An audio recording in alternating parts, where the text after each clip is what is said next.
குருவடி சரணம். யூடியூப் நண்பர்கள் அனைவருக்கும் அடியேனின் அன்பான வணக்கங்கள். நான் உங்கள் குருமணிகண்டன் பேசுகிறேன், பொள்ளாச்சியிலிருந்து.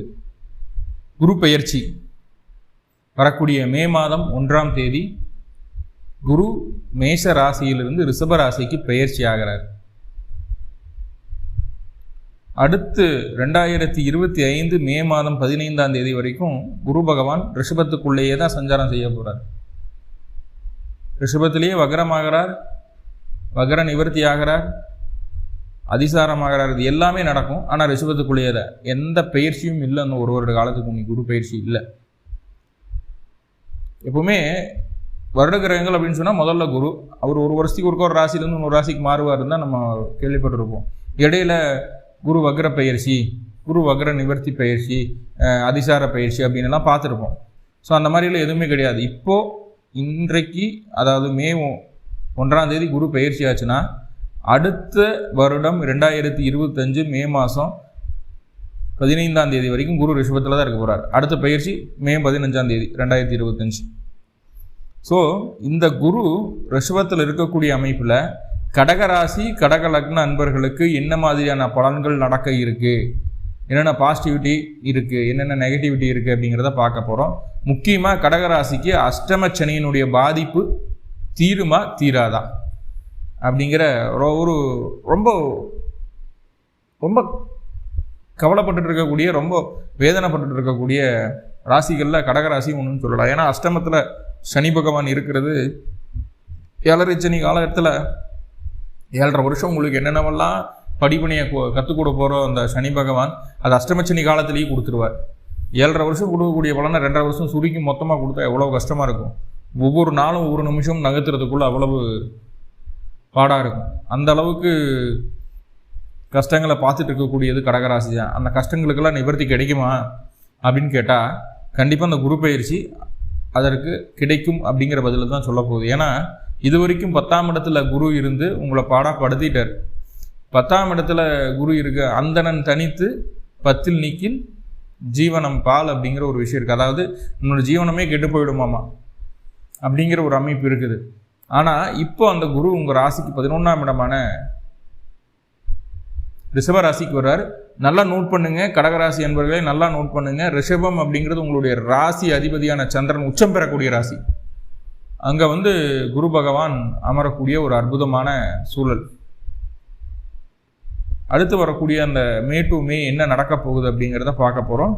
முதல்ல குரு ராசிக்கு 11ஆம் இடத்துக்கு பயிற்சி ஆகிறார்.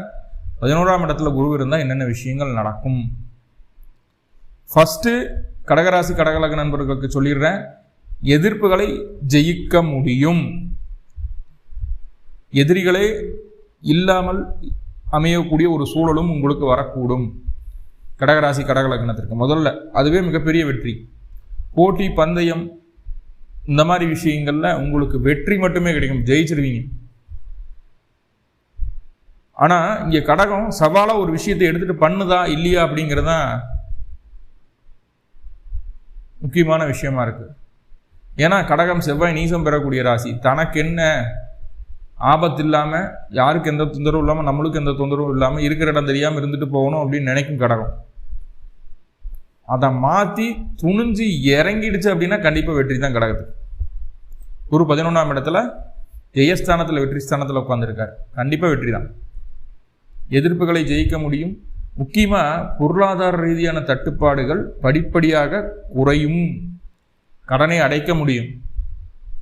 கடனை அடைத்து மீதி இருக்கக்கூடிய காசை சேமிக்கவும் முடியும். இந்த காலகட்டம் லாபத்தில் ஒரு பொருளாதார கிரகம், கண்டிப்பாக சேமிக்க முடியும். சேமிக்கிற அளவுக்கு வருமானமும் இருக்கும். அதில் மாற்றுக்கிறதுக்கு இடமே இல்லை. தந்தை வழி பரிபூர்ணமான ஆதரவு கிடைக்கும். தந்தைக்கு இடமாற்றம் உண்டாகும். அந்த இடமாற்றம் தந்தைக்கு மிகப்பெரிய வளர்ச்சியை கொடுக்கும். தந்தையும் தந்தையினுடைய இளைய சகோதரம் ரொம்ப கைகோர்த்து சந்தோஷமாக இருக்கிறதுக்கு உண்டான சூழல். தந்தையினுடைய உடல் ஆரோக்கியம் மேம்படும். புதிதாக சில மாற்றங்களை செய்யக்கூடிய ஒரு சூழல் உண்டாகும் தந்தைக்கு. தந்தை வழி காலி நில சம்பந்தமான விஷயங்கள் ஏதாவது தொந்தரவுகள் இருந்தாலும் அது நிவர்த்தி ஆகும். தந்தையின் பேர் உள்ள சொத்து, அதில் இருக்கக்கூடிய வில்லங்கங்கள் பிரச்சனைகள் எல்லாமே நிவர்த்தி ஆகும். சின்ன சின்ன வம்பு வழக்கு சண்டைகள் சச்சரவுகள் எல்லாமே நிவர்த்தி ஆகிறத உன்னால் பார்க்க முடியும். குரு 11ஆம் இடத்துல இருக்கிறதுனால மேலதிகாரிகள் முழு ஆதரவு உங்களுக்கு கொடுக்க போகிறாங்க. அவங்களுக்கு தெரிந்த விஷயங்களை உங்களுக்கு கற்றுக் கொடுத்து உங்களையும் மேல் உயர்த்துவதற்கு உண்டான முயற்சிகளை மேலதிகாரிகள் நீங்கள் கேட்காமலேயே எடுப்பார்கள். அதுக்கு தலையசைத்து நம்ம அவங்க சொல்கிறத கேட்டுட்டு கொஞ்சம் நடந்துக்கிட்டால் போதுமானது. அப்படி ஒரு வேலை நடக்க போகுது. குலதெய்வ வழிபாடு செய்துட்டு வரும்போது எவ்வளவு தடையான காரியங்களாக இருந்தாலும் சரி, இந்த காலகட்டம் உங்களுக்கு அது சாதகமாக நடந்தேறக்கூடிய ஒரு வாய்ப்பை இந்த குரு பகவான் ஏற்படுத்தி தருவார். மாற்றமில்லை. சமுதாய அந்தஸ்துன்னு சொல்லுவோம் இல்லைங்களா? அதாவது வீட்டுக்குள்ளே வேற, வெளியில் உங்கள் ஏரியாவில் உங்களுக்குன்னு உண்டான ஒரு அங்கீகாரம். பேர் சொன்னால் இவர் அப்படின்னு சொன்னால், ஓ இந்த மாதிரி இருக்கிறாரு, நல்ல பையன், நல்ல பொண்ணு அப்படிங்கிற ஒரு அந்த நல்ல அபிப்பிராயம் உங்கள் மேல் உருவாகக்கூடிய காலகட்டம் சமுதாயத்தின் மத்தியில். அதே போல் புதிய நண்பர்கள், நல்ல பொருளாதார ரீதியாக முன்னேற்றம் அடைந்த நபர்களாக இருக்கலாம், அல்லது நல்ல அறிவு ரீதியாக முன்னேற்றம் அடைந்த நபர்களாக இருக்கலாம்.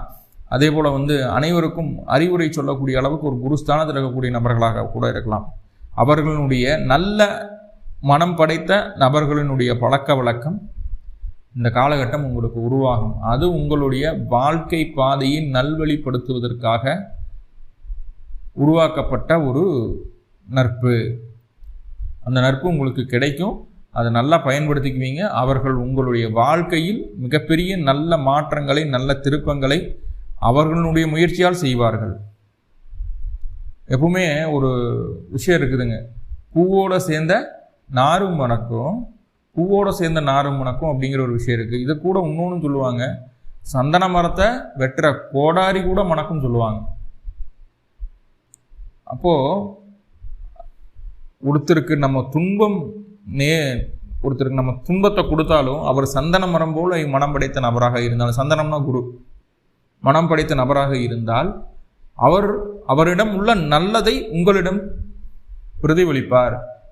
அவர்களுடைய நல்லது உங்களுக்கு வந்து சேரும், நீங்கள் தீங்கு விளைவித்தாலும் கூட அப்படிங்கிற ஒரு அமைப்பு இருக்கு இல்லையா? அந்த மாதிரியான நபர்களுடைய பழக்க வழக்கம் இப்போ கிடைக்க போகுதுங்க. தன்னலமின்றி பிறநலத்தை பேணும் நபர்களுடைய பழக்க வழக்கம் கிடைக்க போகுது. அது உங்களுக்கு மிகப்பெரிய முன்னேற்றத்தை தரும்.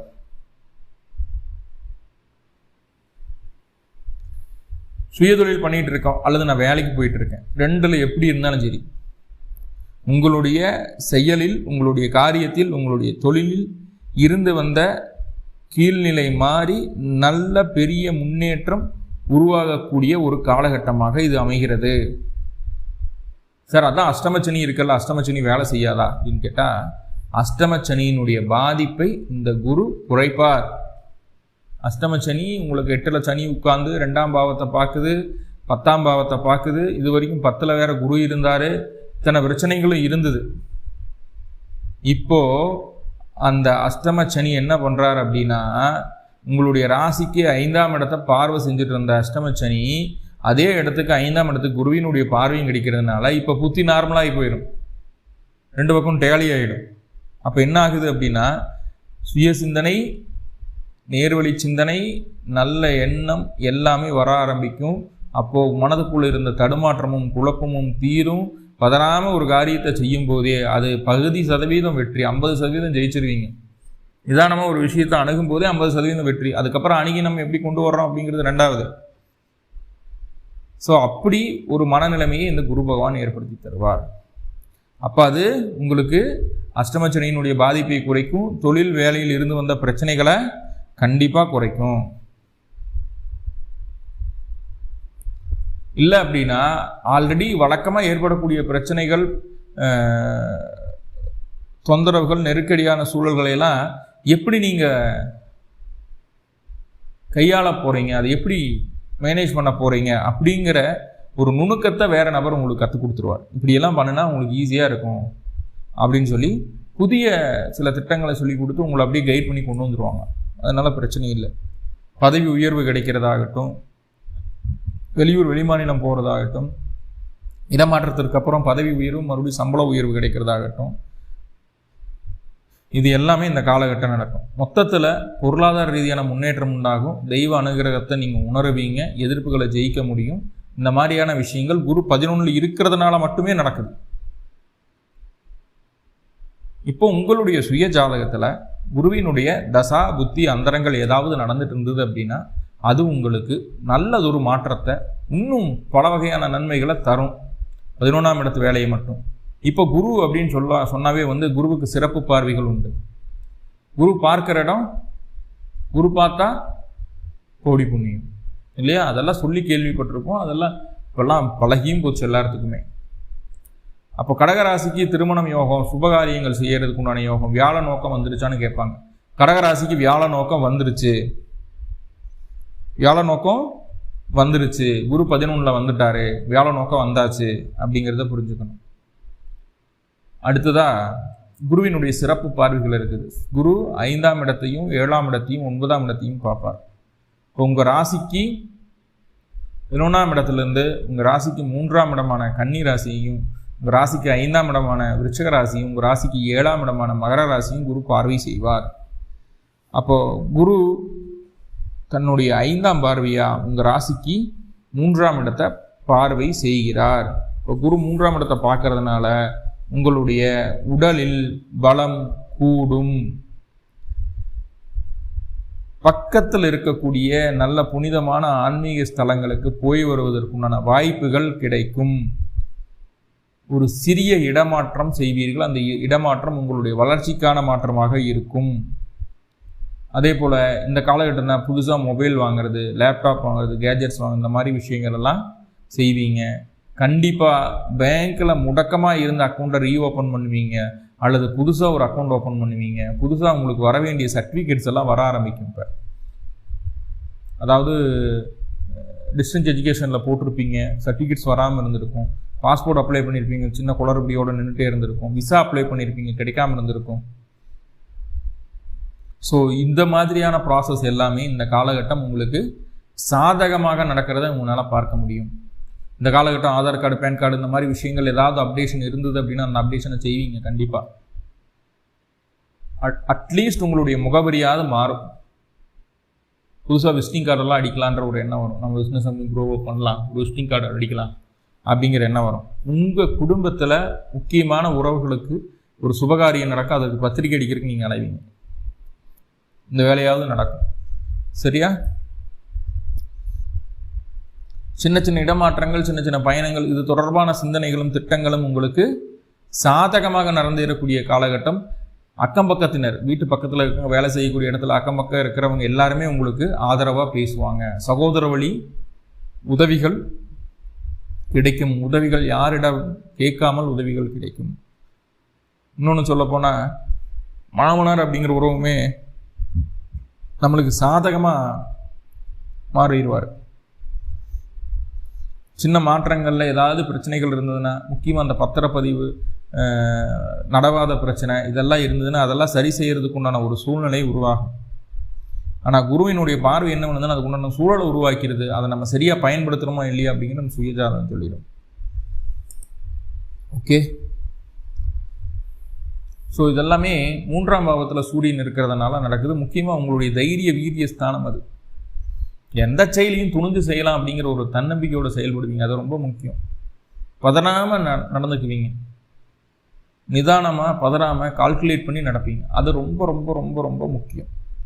ஸோ அந்த வேலையை இந்த குரு பகவான் செய்கிறாரு. உங்களுடைய முன்ஜென்ம கர்மாவை அழிப்பதற்கு உகந்த பாவம் அப்படிங்கிறது லக்னப்படி 3ஆம் பாவம். அந்த 3ஆம் பாவத்துக்கு குரு பார்வை விடும்போது முன்ஜென்மத்தில் செய்த நல்ல தீவினைகளினுடைய பலன்களை, அதாவது தீய வினைகளினுடைய பலன்களை குறைப்பதற்கும் நல்ல வினைகளினுடைய பலனை அதிகரிக்கிறதுக்கு உண்டான வேலையை இந்த குரு பயிற்சியில் நீங்கள் செய்வீங்க. உங்களையும் அறியாமல் அது நடக்கும். பின்னாட்களில் அதை நீங்கள் உணர்வீர்கள், மாற்றமில்லை. அடுத்ததாக குரு அப்படின்னு சொல்லக்கூடிய கிரகம் 5ஆம் இடத்துக்கு தன்னுடைய 7ஆம் பார்வையை செலுத்துகிறார். 5ஆம் இடத்துக்கு குருவினுடைய பார்வைப்படும்போது குடும்பத்தில் சுப நிகழ்வுகள் நடப்பதற்குண்டான வாய்ப்புகள் இருக்குது. அதே போல் குலதெய்வ அனுகிரகம் பூர்ணமாக கிடைப்பதற்குண்டான வாய்ப்புகள் இருக்குது. முதல்ல உங்களுடைய எண்ணம், சிந்தனை, திட்டம் அனைத்தும் தெளிவாகும். இதுதான் செய்ய போகிறோம், இப்படி தான் செய்ய போகிறோம் அப்படின்னு ப்ரீ பிளானடாக இருப்பீங்க. மனசு அப்படிங்கிறது சஞ்சலம் இல்லாமல் நிதானமாக தெளிந்த நீரோடை போல இருக்கும். தெளிந்த மனது ஒருத்தருக்கு ரொம்ப ரொம்ப முக்கியம். அந்த தெளிவான மனநிலைமையும் நீங்கள் பெறுவீங்க. குழந்தைகளுடைய வளர்ச்சியை உங்கள் கண்முன் பார்க்க முடியும். குழந்தைகள் மிக நல்ல நல்ல சாதனைகளை செய்துட்டு வருவாங்க. உங்களுடைய படிப்பு, மேற்கல்வி, உயர்கல்வி எல்லாமே சிறப்படையக்கூடிய ஒரு காலகட்டமாக இருக்கும். போட்டி, பந்தயம், தேர்வு எல்லாத்துலேயும் வெற்றி உண்டு. குழந்தைகளுக்கு நல்ல ஞாபக சக்தி உண்டு. படிப்பில் மட்டும் இல்லாமல் விளையாட்டுலேயும் ஆர்வம் இருக்கும். படைப்பு திறன் அதிகரிக்கும். இயல், இசை, நாடகம், பாட்டு, கவிதை, கட்டுரை, பாட்டு எழுதுறவங்க, சினிமா துறையில் இருக்கிறவங்க, ஷேர் மார்க்கெட்டில் இருக்கிறவங்க, இந்த மாதிரி அந்த மீடியா சைடு இருக்கிறவங்களாகட்டும், ஷேர் மார்க்கெட், பிட்காயின் இந்த மாதிரி விஷயங்கள் இருக்கிறவங்களாகட்டும், இவங்களுக்கெல்லாம் நல்ல நாலேஜ் கிடைக்கக்கூடிய ஒரு அற்புதமான காலகட்டம். படைப்பு தொழிலை செய்யக்கூடியவர்கள் அப்படின்னா எப்படி சொல்கிறேன்னா, ஒரு பாட்டு எழுதுறதாகட்டும், ஒரு பாட்டு கம்போஸ் பண்ணுறதாகட்டும்,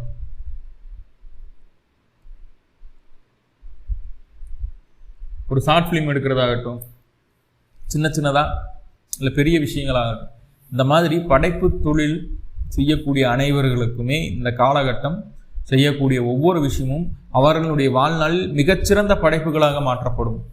அப்படி ஒரு வேலையை அந்த குரு பகவான் செஞ்சிருவார்.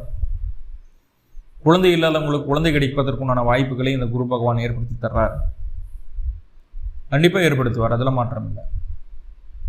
அதற்குண்டான வேலை நடக்க போகுது. அதே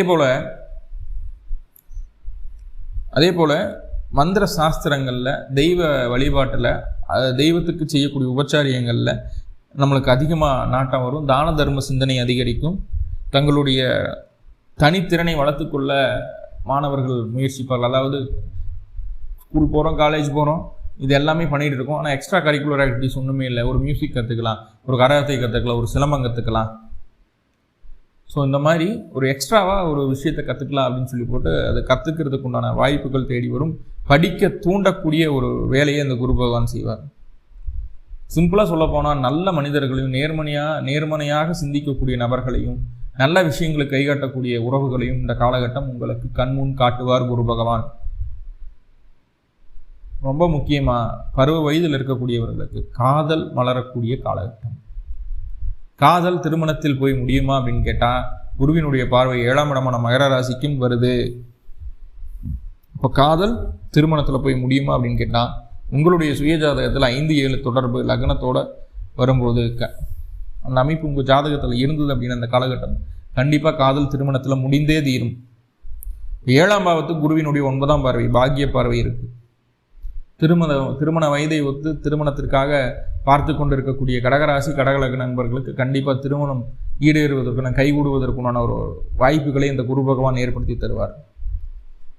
லவ் பண்ணிட்டு இருக்கீங்கன்னா வீட்டில் அதை சொல்லி, வீட்லேயும் பர்மிஷன் வாங்கி நல்லபடியாக சந்தோஷமாக திருமணம் செய்வதற்குண்டான வாய்ப்புகளை சொல்கிறது.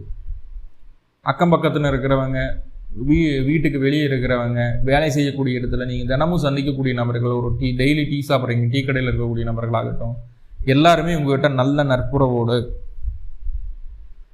ஒரு சந்தோஷம் பிரியத்தோடு பழகக்கூடிய ஒரு காலகட்டம் அப்படிங்கிறது புரிஞ்சுக்கணும்.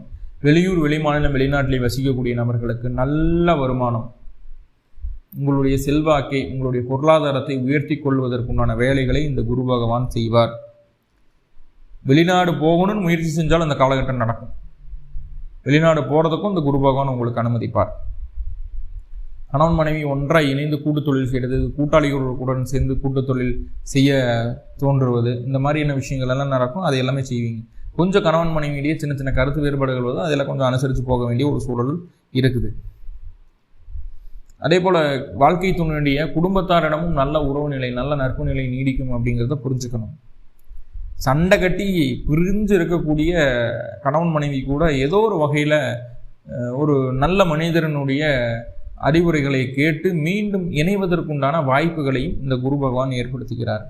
இதெல்லாமே குருவினுடைய நட்சத்திரங்களான புனர்பூசம், விசாகம், பூரட்டாதி, லதாகிரகன் தசாபுத்தி நடத்தாலும், குருவினுடைய தசாபுத்தி அந்தரங்களே உங்களுக்கு நடந்தாலும் ரொம்ப ரொம்ப சாத்தியம் இதெல்லாம் நடக்கிறது. கேட்கும்போது இத்தனையும் நல்லா, எல்லாமே நல்லதாக சொல்றீங்க, எல்லாமே நடக்கும் அப்படின்ட்டு நடக்கும்.